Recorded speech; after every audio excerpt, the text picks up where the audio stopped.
Hello everyone. In this session I'm going to present some ideas that may help you when teaching grammar. You know, grammar is like the cement of the language. It glues language together. If we look at the vocabulary as the building blocks of the language, then grammar is the material that holds them together. Grammar plays a central role in every language class. So it's important to teach grammar.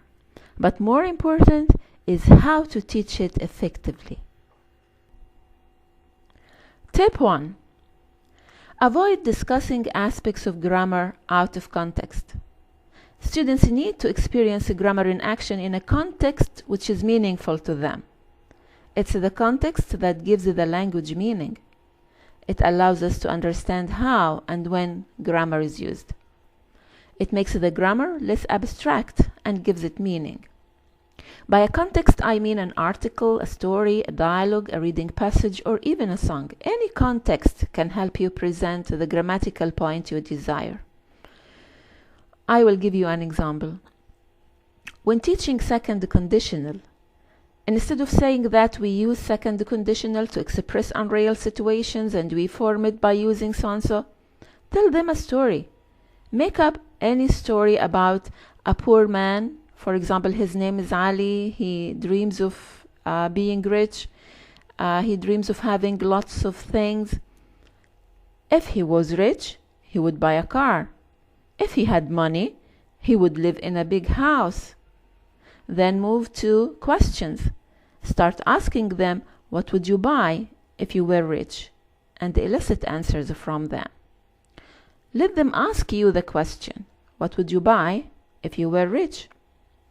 Then move to negative sentences. Continue the story by saying, he has a sister, she doesn't like to keep money.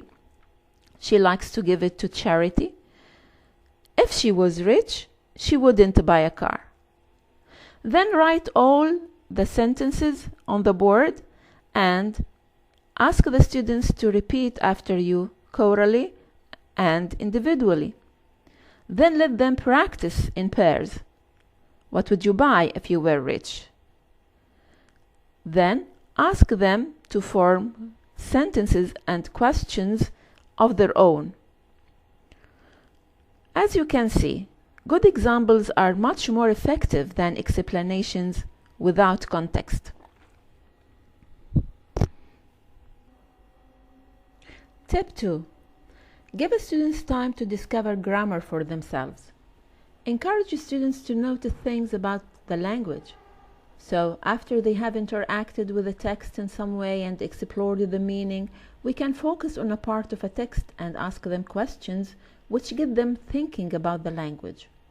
For example, when teaching a grammatical point like present perfect, you can give them a reading passage that contains some sentences in the present perfect. After reading the passage and getting them acquainted with it, you can focus on one of the sentences. For example, Ahmed has traveled to Paris. Start asking questions about the sentence. What has Ahmed done? Where has he traveled? Who has traveled to Paris? Has he traveled to London? Has he traveled to Paris? Then ask the students to find sentences from the passage that have the same form, has or have plus past participle. Then write all these sentences on the board and attract their attention to the form. By this, you are guiding the students to notice aspects of grammar instead of giving them the rules directly. Tip 3. Use games to teach and reinforce grammar points. The use of games is an effective way to teach grammar. You can use board races. Getting your students engaged in physical activity breaks up the monotony of classroom learning and makes it fun. Suppose that you are teaching active and passive. You can divide the class into teams. Groups of 3 or 4 work together.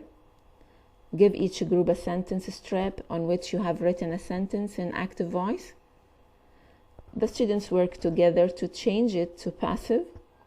One group member races to the board and rewrites the sentence in passive voice, and you can keep scores for each group. You know, this type of games create a very dynamic class. You can design board races suitable for your lesson.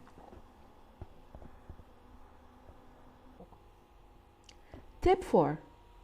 Give students the opportunity to practice grammar in a meaningful way. To improve performance and consolidate learning, you have to give them activities in which they practice grammar. These activities should be staged from controlled practice to free practice. It is important to move from controlled to free practice because this increases the likelihood of students producing correct forms, and of course decreases the likelihood of producing incorrect forms.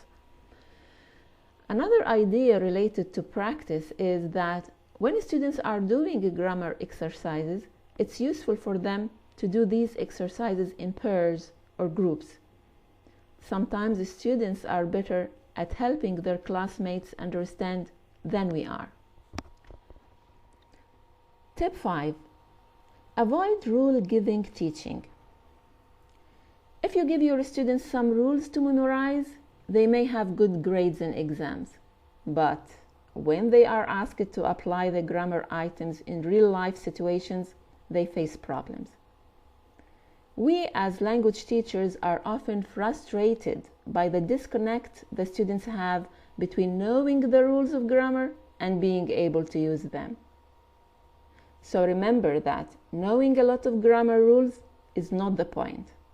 Students should be able to use them. With this tip, we come to the end of our session today. Thank you very much for listening.